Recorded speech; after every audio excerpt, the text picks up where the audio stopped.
સુરેન્દ્રનગરની કે જ્યાં લીંબડી પોલીસ પ્રજાનો મિત્ર છે તે સૂત્રને સાર્થક કરી બતાવ્યું છે। ચોકે ગામના એક અરજદારે 4 વર્ષ પહેલા ગીરવે મૂકેલા અંદાજિત 70 તોલા સોનાના દાગીના પોલીસે માત્ર 24 કલાકમાં જ પરત અપાવીને પ્રશંસનીય કામગીરી કરી।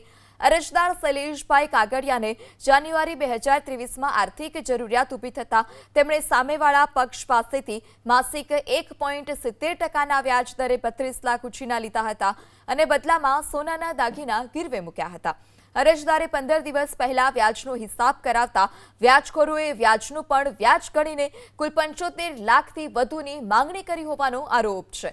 અરજદાર કાયદેસરનું વ્યાજ ચૂકવવા તૈયાર હતા, પરંતુ વ્યાજખોરો તરફથી વધુ પૈસા માંગવામાં આવતા હોવાથી આખરે તેમણે પોલીસનો સંપર્ક કર્યો। પોલીસે સામેવાળા પક્ષને બોલાવી કાયદાકીય સમજાવટ કરી માત્ર 24 કલાકની અંદર 1 કરોડની કિંમતના 70 તોલા દાગીના અરજદારને હેમખેમ પરત અપાવ્યા।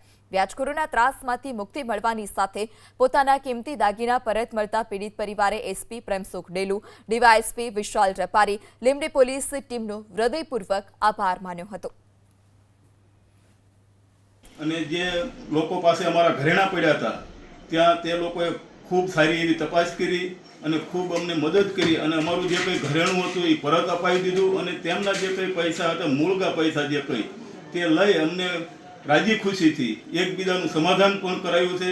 તો આ લીંબડી ડીવાયએસપી સાહેબ ને સુરેન્દ્રનગર જિલ્લા પોલીસ વડા પ્રેમસુખ ડેલુ સાહેબની ખૂબ મદદ અને પીઆઈ લીંબડી અને લીંબડી પોલીસ સ્ટાફ અને સુરેન્દ્રનગર પોલીસ વડા દ્વારા જે કામગીરી કરવામાં આવી, જે એમની સૂચના નીચે તે સારી એવી કામગીરી છે। 24 કલાક ન થવા દીધું, એમના ટીમે અમને બધી મદદ કરી અને 24 કલાક ન થવા દીધું અમારું ઘરાણું 70 તોલા અમને અપાવી દીધું છે। બહુ આખી ટીમનો આભાર અને બહુ સારું કામ કર્યું અમારી માટે બધા પોલીસ ખાતું અમારી સાથે છે।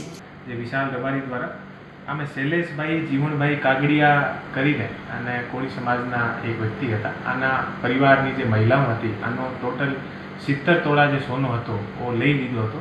તો આ જે એ લોકો એ બહેનો અમારા ઓફિસ અને વિશાલ પાસે ગઈ તો આ પર ઝડપથી કાર્યવાહી કરીને અને 2 દિવસના અંદર જે 70 તોલા સોનો હતો એ અત્યારે પોલીસ દ્વારા આ તમામ બહેનોને પરત અપાવ્યો છે અને